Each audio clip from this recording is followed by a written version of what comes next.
Luce e gas, bollette mai così alte. 460 euro, tanto è l'aumento che le famiglie del nord-est si sono viste recapitare in bolletta a fronte dei quasi 380 sul territorio nazionale. L'allarme della CGA di Mestre. Nonostante i prezzi di mercato dell'energia elettrica e del gas siano a livelli di inizio estate del 2021 e i governi Draghi e Meloni abbiano erogato nel frattempo a nord-est almeno 15 miliardi di euro di risorse per mitigare il caro energia per famiglie e imprese, nella nostra ripartizione geografica gli aumenti delle bollette di luce e gas sono stati più importanti d'Italia. Impennata che secondo la CGA di Mestre è da imputare all'aumento rilevante della quota fissa in bolletta e probabilmente anche all'andamento dell'inflazione maturata nel settore energetico che nel nord-est è cresciuto in misura più significativa che altrove. Il Veneto in particolare, lo confermano i dati della CGA di Mestre, è ancora più caro rispetto alle altre parti d'Italia e questo è un problema non solo sociale ma anche imprenditoriale. Produrre in Veneto oggi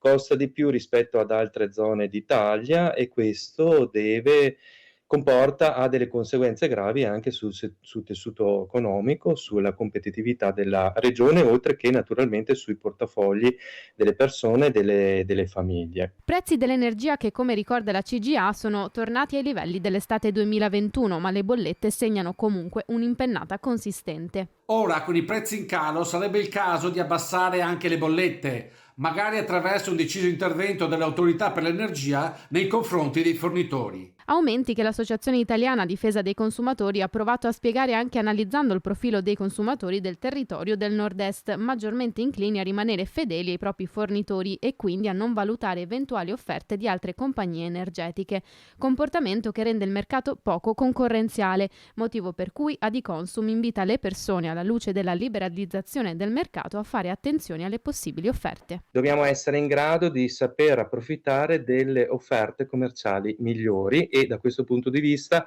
il trova offerte delle autorità è un ottimo strumento, un comparatore pubblico che ci può aiutare a risparmiare sull'energia elettrica e sul gas.